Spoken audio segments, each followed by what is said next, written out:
naman tayo guys. Hala, magandang umaga, magandang hapon, magandang gabi sa inyo kung nasaan man kayo ngayon. Ito ay panibagong video na naman tayo at sisilikin natin ang ating garden. Napatagal nang hindi nabibisita ang ating garden. Kawawa naman yung pananim natin. Sad to say pala guys, ang ating pechay hindi na tumubo. Tag-init pala yung tinatanim.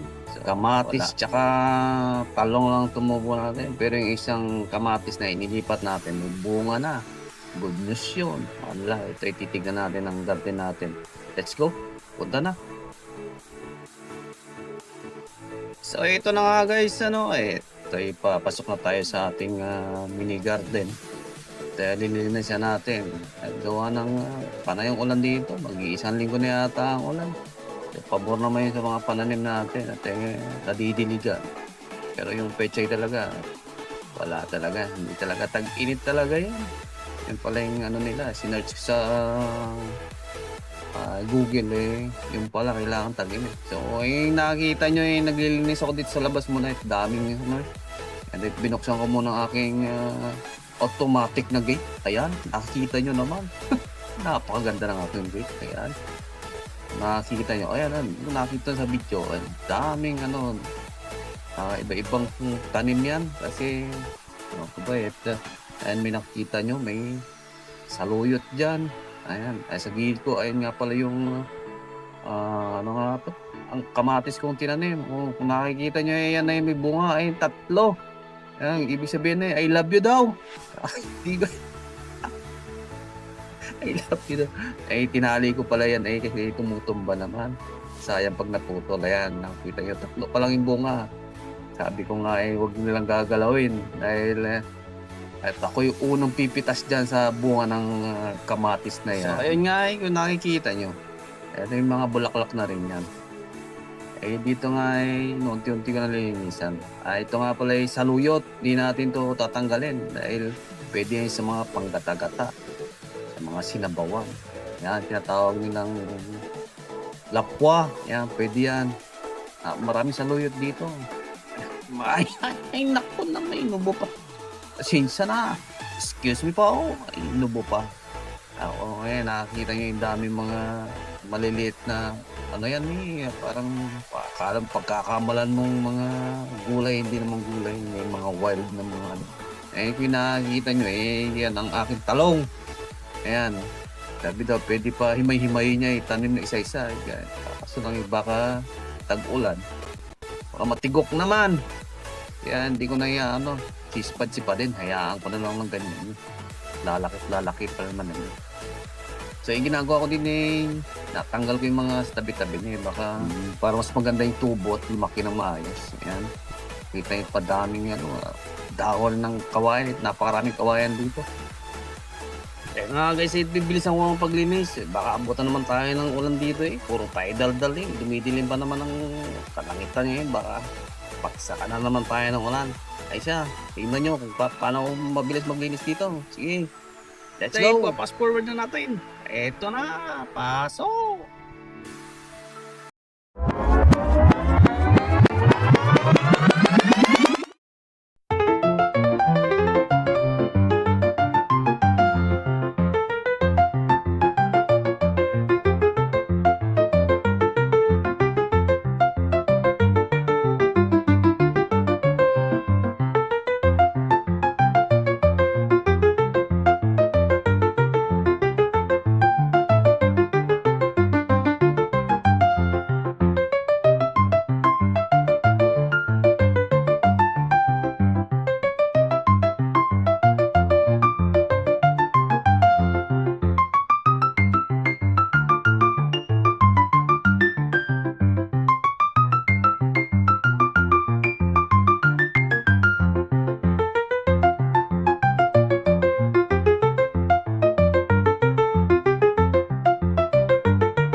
Ay siya, sobra ng pagod eh.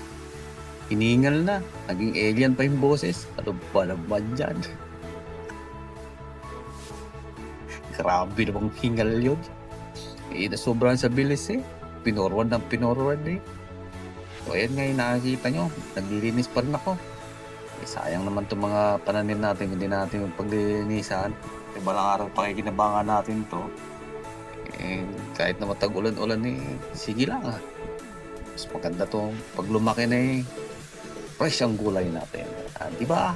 Ayan. Nakita nyo. Sama nga yung kasabihan na magtanim ay di biro. Maghapong nakayuko. Sakit nga talaga sa likod magtanim eh. Kaya proud na proud tayo sa mga magsasaka dyan. Ayan. Mga nagtatanim ng gulay. Ayan. Shoutout sa inyong lahat. Ayan na yung unti-unti na nalilinisan ng ating garden. Tayo dito na may pinagpapawisan tayo. Dala na ito ng exercise natin para buwas-buwasan naman yung mga taba sa katawan namin. Napakataba na natin. Baka bigla tayong one shot tayo. Ay wag naman. Maliit pang aking anak eh. So ayun nga guys. Nakita nyo. Medyo malinis na. Medyo. Ang dami pa nga yan. Nyak. Ayun nga guys. Nagpapahinga tayo ng konti din eh. Nakakapagod naman ba? Aba. Naiipit ang ating tiyan. Mahirap na, lumiit.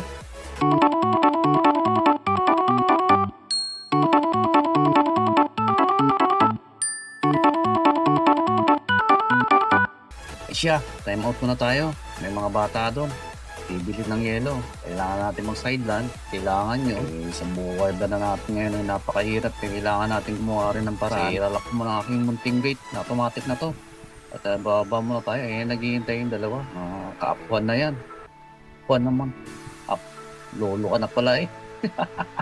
So, bibenta mo natin ng ice yan ng mga yan para di na sila magtaratambay dyan sa upuan natin. At silang dalawa eh. Napaka-Inglesera yung dalawa na yan. Nakita mo, ganyan-ganyan lang yung Inglesera yan. Wala po na yung bunso. Yung bunso is lang mag-English yun. Eh, tayo pumakapay sa bahay mo natin. Kukuha mo tayo ng yellow. Ayan, nakakita nyo. Akala nyo White House. Hindi White House. Blue House yan. Ay, tag 3 piso lang naman ng ice dito. Murang-mura. Ang ice eh, solid naman. Pwede mong iba to. Pag binato may knockdown pa. Ay, nakakita nyo. Napakalaking ice yan. Siya, kahit tag-ulan, bili na kayo ng ice dito. So, ayan. Ang yellow natin. Bibigyan na sa dalawang bata yung gisera na to. Baka tayo mag-nosebleed ka. Ayan. Ay, tama na guys. Gusto nyo maglaro dyan. Ay siya, paano? Babay na sa inyo. Salamat ulit. Kita-kits ulit sa sunod na video. Paggagawa naman ng video. Ayan, kami salamat. Bye-bye.